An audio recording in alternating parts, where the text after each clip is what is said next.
निःशुल्क और अनिवार्य शिक्षा का अधिकार अधिनियम 2009 के अंतर्गत 6 से 14 आयु वर्ग के सभी बच्चों के लिए निःशुल्क शिक्षा की व्यवस्था की गई है।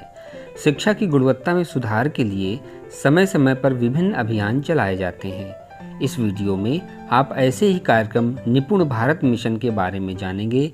जो लोग पहली बार हमारे चैनल में विजिट किए हों वो चैनल सब्सक्राइब कर लें, जिससे हमारे अन्य शैक्षणिक वीडियो के नोटिफिकेशन प्राप्त हो सकें। तो आइए वीडियो प्रारंभ करते हैं। RTE 2009 के अनुसार 5 वर्षों की आधारभूत शिक्षा होनी चाहिए। इसमें 3 वर्ष प्रारंभिक शिक्षा एवं 2 वर्ष की प्राथमिक शिक्षा शामिल हो। 3 वर्ष की प्राथमिक शिक्षा आंगनबाड़ी केंद्रों में pre school first, pre school second एवं बाल वाटिका की व्यवस्था है। इसके पश्चात 2 वर्ष की प्राथमिक शिक्षा कक्षा 1 और कक्षा 2 प्राथमिक विद्यालयों में पूरी की जाएगी। इस प्रकार ECCE की अवधि जन्म से 8 वर्ष की उम्र तक निर्धारित की गई है। निपुण भारत मिशन में कहा गया है कि 2026-27 तक प्राथमिक कक्षाओं में सार्वभौमिक साक्षरता और संख्या ज्ञान प्राप्त करना और यह सुनिश्चित करना है कि सभी बच्चे कक्षा 3 तक पढ़ने, लिखने और संख्या ज्ञान में ग्रेड स्तर की योग्यता प्राप्त कर लें। इस उद्देश्य की प्राप्ति के लिए स्कूल शिक्षा और साक्षरता विभाग शिक्षा मंत्रालय भारत सरकार द्वारा 5 जुलाई 2021 को निपुण Bharat mission national initiative for proficiency in reading with understanding and numeracy कार्यक्रम प्रारंभ किया गया है और इसके उद्देश्यों की प्राप्ति के लिए लक्ष्य भी निर्धारित किए गए हैं। इस मामले में उत्तर प्रदेश सरकार एक कदम आगे चल रही है। प्रदेश सरकार द्वारा बच्चों के अधिगम स्तर में सुधार लाने के उद्देश्य से 5 सितंबर 2019 को मिशन प्रेरणा कार्यक्रम लॉन्च किया गया था, जिसके अंतर्गत भाषा और गणित के प्रेरणा लक्ष्य निर्धारित किए गए और लक्ष्य को प्राप्त करने के लिए मार्च 2022 की समय सीमा निर्धारित की गई थी। कोविड-19 महामारी के कारण बच्चे लगभग 1.5 वर्ष स्कूलों से दूर रहे, जिसके कारण उनके ज्ञान में कमी आई। उत्तर प्रदेश सरकार द्वारा प्रेरक प्रदेश बनाने की समय सीमा बढ़ाते हुए मार्च 2023 कर दिया गया है।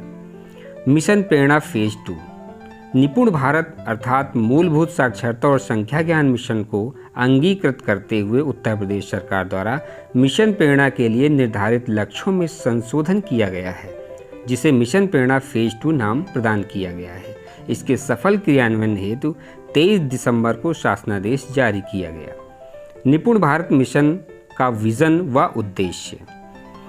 पहला उद्देश्य है वर्ष 2026-27 तक प्राथमिक कक्षाओं में सार्वभौमिक साक्षरता और संख्या ज्ञान प्राप्त करना और ये सुनिश्चित करना कि सभी बच्चे कक्षा 3 तक पढ़ने, लिखने और संख्या ज्ञान में ग्रेड स्तर की योग्यता प्राप्त कर लें।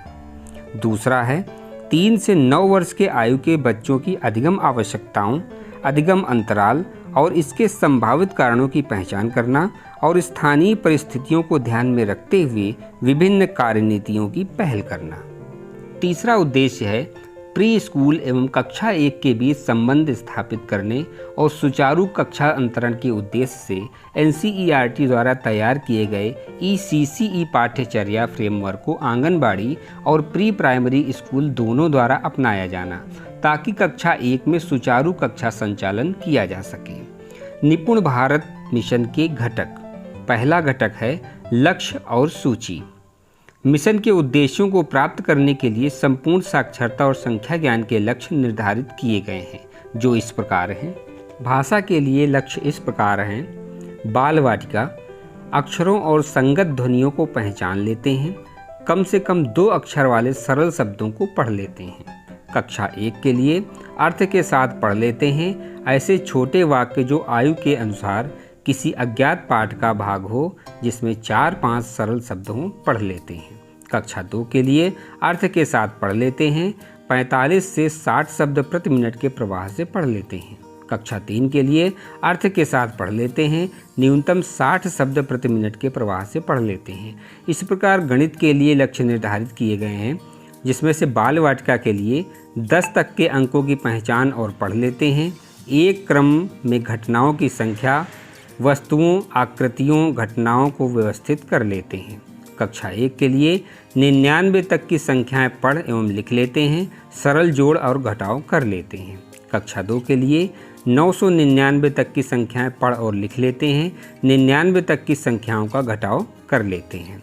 कक्षा 3 के लिए 9999 तक की संख्याएं पढ़ और लिख लेते हैं, सरल गुणा संख्याओं को हल कर लेते हैं।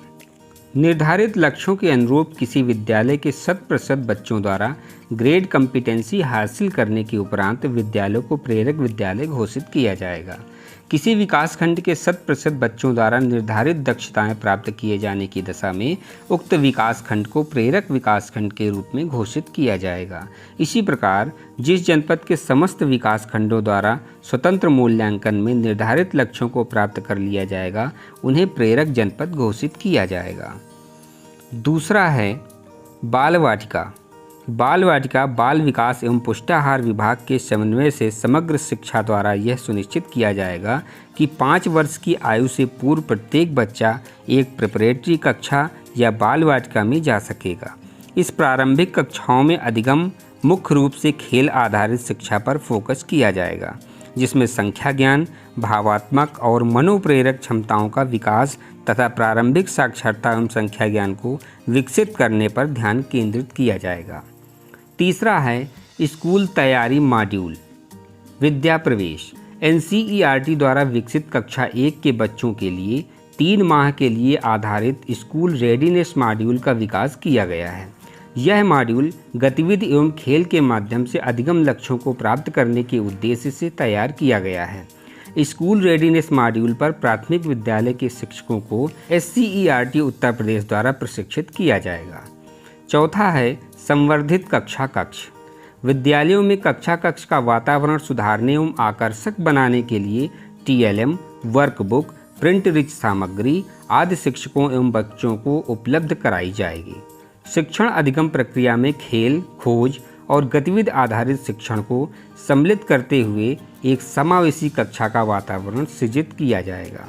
अकादमिक गतिविधियों यथा TLM, विभिन्न मॉड्यूल, किट्स एवं प्रेरणा तालिका के प्रयोग तथा सपोर्टिव सुपरविजन आदि के माध्यम से कक्षा कक्ष का रूपांतरण किया जाएगा। पांचवा है शिक्षक प्रशिक्षण।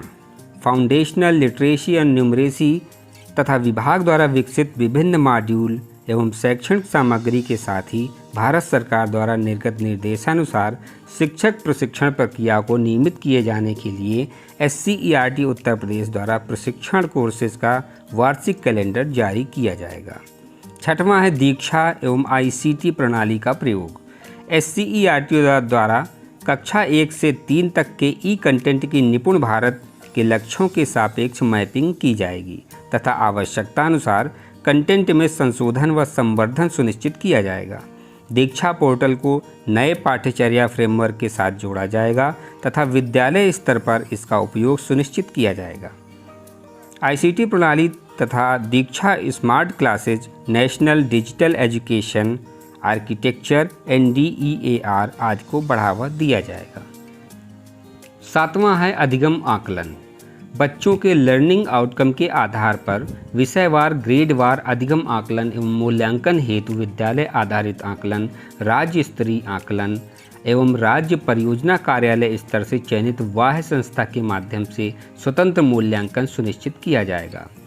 आकलन के परिणामों के आधार पर बच्चों को प्रगति कार्ड उपलब्ध कराया जाएगा, जिससे बच्चों के समग्र प्रगति का विवरण अंकित होगा।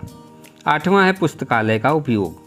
पढ़ने के प्रति रुचि उत्पन्न करने के उद्देश्य से सभी विद्यालयों में लिटरेसी विद रीडिंग कॉर्नर स्थापित किया जाना है, जिससे बुनियादी भाषाई एवं गणितीय कौशल से संबंधित पुस्तकें तथा कहानी की पुस्तकों से युक्त एक समृद्ध एवं क्रियाशील पुस्तकालय की व्यवस्था की जाएगी। नौवां है सामुदायिक सहभागिता। निपुण भारत के क्रियान्वयन हेतु मिशन के उद्देश्यों से समुदाय, अभिभावकों एवं विद्यालय प्रबंध समिति को अवगत कराया जाएगा एवं उसकी सहभागिता भी सुनिश्चित की जाएगी। 10वां है क्रियान्वयन एवं अनुश्रवण। मिशन के प्रभावी अनुश्रवण के लिए जनपद एवं विकासखंड स्तर पर टास्क फोर्स का गठन किया जाएगा। इस प्रकार 2026-27 तक प्राथमिक कक्षाओं में सार्वभौमिक साक्षरता और संख्या ज्ञान प्राप्त करने हेतु उपर्युक्त कार्य योजना के अनुसार रीडिंग कैंपेन, FLN प्रशिक्षण आदि कार्यक्रम गतिमान हैं।